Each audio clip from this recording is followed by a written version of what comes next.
Bom, então bom dia a todos. Então, primeiramente eu agradeço aí a possibilidade de alterar aí o cronograma, interferir no cronograma. Como o Sapuc falou, eu estou na África do Sul participando de um evento e agora aqui são 2 horas da tarde, é um intervalo que a gente está no almoço. Na verdade, a sessão minha tarde já começou, mas eu atrasei um pouquinho para poder trazer um pouquinho dessa contribuição para vocês. Eu vou tentar fazer uma apresentação bem rápida, de no máximo 10 minutos. A gente tem então 5 minutinhos perguntas e discussão para não atrasar também o evento de vocês e nem o meu aqui. Então, a gente sabe que a assimilação de dados, inclusive existem alguns manuais que foram publicados pela Organização Mundial de Meteorologia, eles permitem que a gente melhore bastante a resposta dos modelos, tanto para curta duração, que a gente chama de nowcasting, como para longa duração. E a gente sabe também que a gente pode utilizar esses dados de raios para fazer projeções climáticas futuras, que é uma coisa que a gente já está tentando fazer há um certo tempo aqui no INPE. Então, tanto a parte de nowcasting como a parte de projeção futura, elas são importantes, dados de raios, porque, por exemplo, esse caso que foi aparentemente um tornado que atingiu Campinas em junho de 2016, quando você olha as assinaturas de radar, de satélite e descargas atmosféricas, que é esse gráfico que está no canto inferior à direita, você vê que talvez nem sempre os dados de radar eles têm uma assinatura muito clara do fenômeno, mas quando você olha a curva preta, que são os dados de raio, você claramente enxerga quando o sistema tem uma atividade mais intensa e ou ele se intensifica, né? E esse tipo de informação colocada no modelo pode direcionar bastante a resposta do modelo para curto período de tempo, quando a gente está falando aí no espectro de 6 a 12 horas, né? E quando a gente trabalha com projeções futuras, por exemplo, no caso dos efeitos urbanos, como é esse estudo que foi feito no meu doutorado, onde a gente observou claramente um aumento significativo da atividade de raios sobre a cidade de São Paulo, causado pela poluição e pela ilha de calor.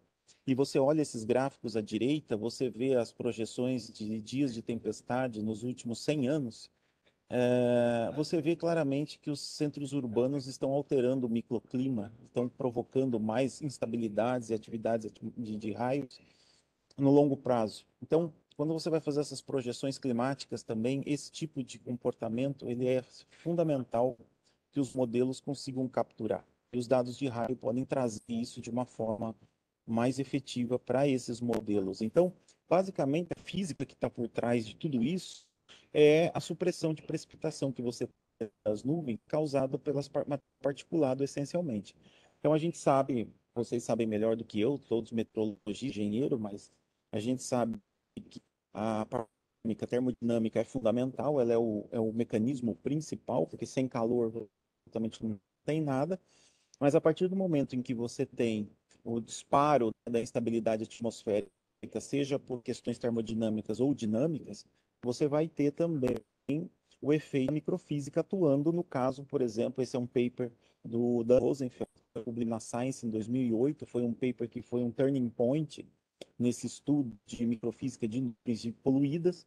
Então, quando você tem as nuvens poluídas, que é a parte de baixo do gráfico, você faz com que muito mais água líquida suba, né, na região de vista da nuvem, e chegando essa quantidade de água líquida lá em cima, ela vai congelar, vai virar crystals, graupel, vai virar granizo, vai liberar muito calor latente e vai intensificar a atividade de a formação de gelo. E aí, diretamente, isso tem a função de raios.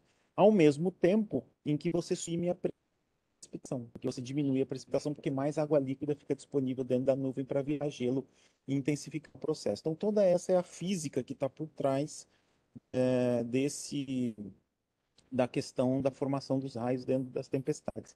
E aí, quando vai fazer projeções climáticas, que você vai adotar cenários para você poder trabalhar com tipo de. E eu estou falando desde a escala de nowcasting até as projeções climáticas, porque a proposta é que o modelo não seja um modelo unificado para todas essas escalas. Então você vai ter que trabalhar também com balanço de radiação, né? Então você vai ter que ter quanto de calor você vai ter disponível daqui 100 anos. E essa quantidade de calor ela vai estar diretamente relacionada com as emissões, né, ou de dióxido de carbono ou as emissões de material particulado. Então, isso tudo são. E os raios, eles conseguem capturar, como vocês viram lá no efeito urbano, esses dois mecanismos, tanto a parte térmica, a parte termodinâmica, como a parte de microfísica, né? Então, a coisa mais importante que a gente precisa ter para você poder usar isso em modelos é dado observacional.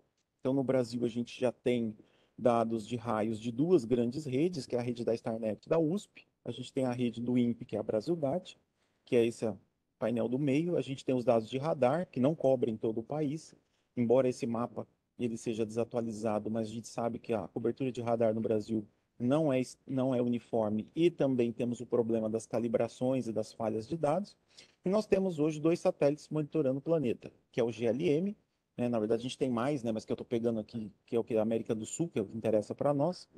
A gente tem o GLM do GOES 16, aqui no painel do meio, e aí embaixo à esquerda você tem o LIS, que está a bordo da Estação Espacial Internacional, a 480 km de altura, e ele, então, é uma órbita polar, quase polar, né? Semipolar, que eles chamam. Então, ela passa sobre o Brasil duas vezes por dia apenas. Então, os dados do LIS só podem ser usados climatologicamente, porque não tem dado em tempo real, né? E a proposta da missão RaiosSat, que é um projeto para daqui 8, 10 anos, provavelmente quando o Monan já deva estar completamente operacional, é ter uma constelação de CubeSats para você ter cobertura 24/7 em todo o Brasil, com dados mais confiáveis do que a gente tem hoje dos satélites. Então, a assimilação de dados, para entrar especificamente no ponto que é o interesse aqui do workshop, ela pode. Existem hoje quatro grandes trabalhos, quatro linhas de pesquisa, vamos dizer assim, representada por quatro trabalhos que eu trouxe aqui nesses slides para vocês. Um trabalho feito pelo pessoal da Grécia, um trabalho feito pelo pessoal dos Estados Unidos.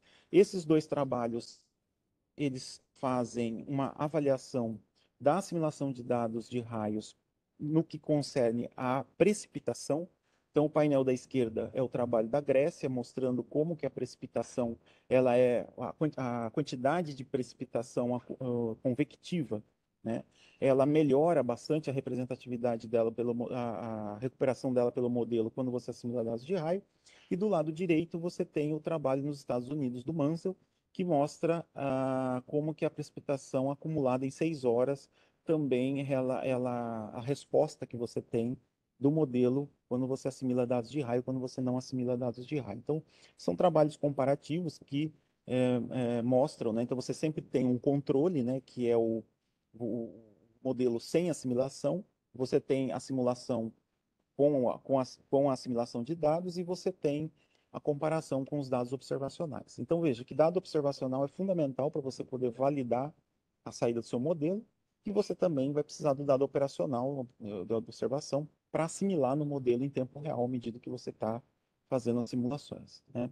E os outros dois trabalhos, é o trabalho do Fierro, também nos Estados Unidos. O Fierro foi aluno de doutorado do Mansell, lá em Alabama, e ele fez a saída do modelo, a refletividade de radar, assim como o Ken Dixon fez para esse trabalho aqui no painel da direita, que ele fez também para a simulação de dados usando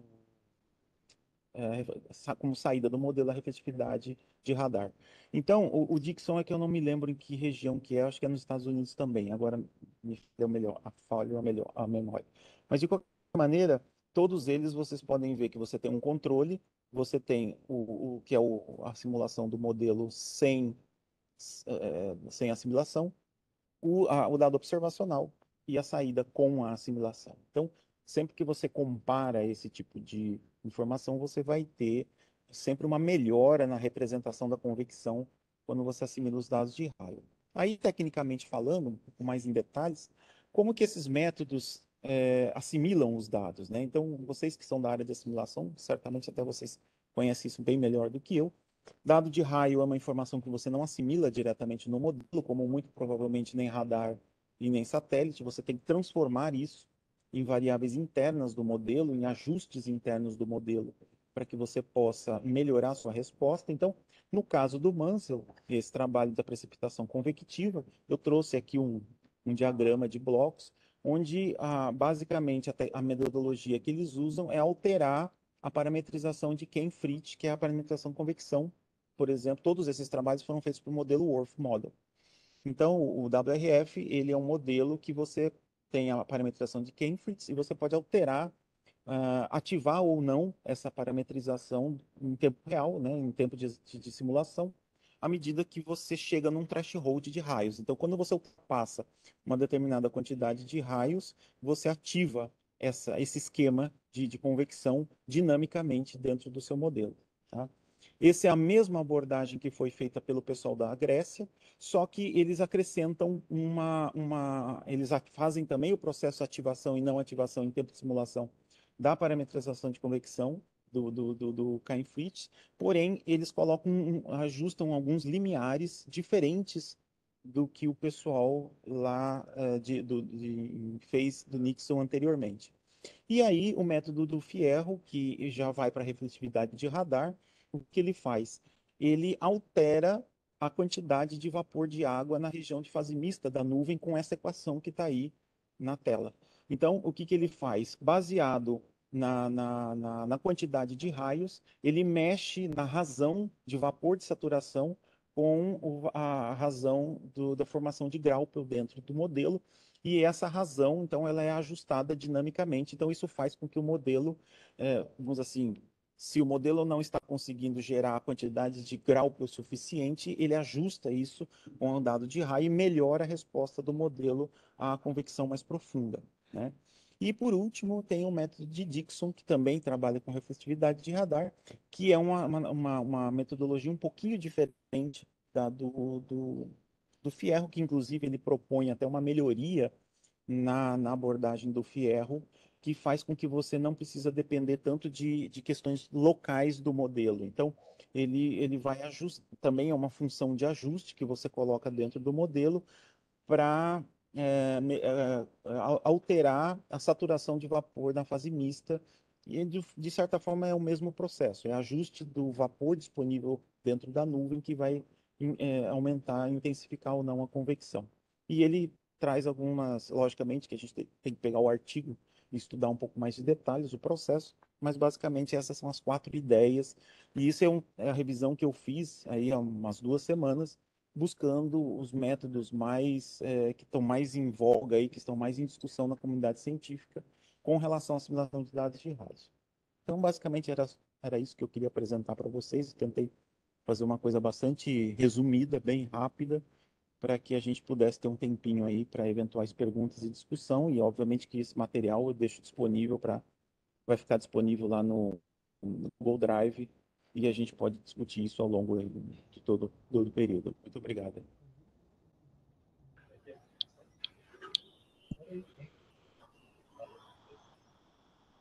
Roberto, pode falar. Você me escuta, cara? Sim, estou escutando, pode falar. Por essa apresentação. A história do raio SAT é realmente muito promissora no contexto mundial e nos conceitos que muitas vezes em vários países. Eu vejo com muita entusiasmo de poder se poder, somente para cobertura que realmente nós temos com dados de cadastro. É muito interessante esses 4 trabalhos que você apresentou, os 2 primeiros são no contexto de paralisações convectivas, os 2 últimos no contexto de microfísica de nuvem. Eu não conhecia esses trabalhos, não conhecia esse tipo de técnica. Eu trabalho em paralisação convectiva, então, infelizmente, eu nunca tive conhecimentos, mas obrigado por trazer esses 4 trabalhos. E é muito interessante esse trabalho que envolve o Ken-Fritz, que você modifica a função gatilho na presença de raios, né? Mas uma coisa que me vem à cabeça é que, na verdade, não basta você só modificar o gatilho, porque se você modifica o gatilho, se você permite ou libera o gatilho para convecção, uma dada paralisação, se o ambiente não estiver instável, né, o fato só do gatilho estar aberto não significa que a convecção vai se disparar, né? Então, acho que tem, se eu entendi direito, eu não vi o artigo, como estou dizendo, tem um espaço interessante aí para a gente trabalhar em não só liberar e facilitar o gatilho para disparar a convecção, mas também como é que a informação do raio, ela de alguma forma alimenta a convecção com algum processo interessante esse do ferro, que ele modifica conteúdo de vapor na fase mista, né? Entre 0 e 20 graus negativos, certo? Bom, só esses comentários breves. Realmente, o RaioSat é algo que, com o Monan, vai ter um impacto muito importante, eu entendo, na questão da meteorologia do país.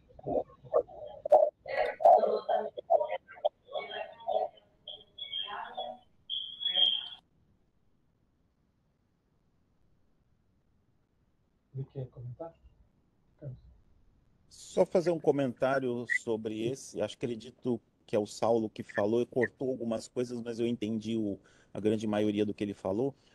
Mas é isso mesmo, Saulo. Não é só ativação ou desativação da parametrização lá do esquema Kinfrit. Tem também um limiar dinâmico nesse processo para melhorar o processo de convecção. Então, isso que você falou é verdade.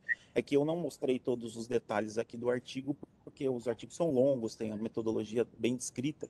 Eu só tentei trazer mais ou menos quais são as ideias por trás, mas certamente existe também ajustes, né, nesses parâmetros dinâmicos para que a convecção ela aconteça de uma forma mais efetiva dentro desse sistema. Não só ligar e desligar, de fato isso acontece mesmo. Perfeito, obrigado.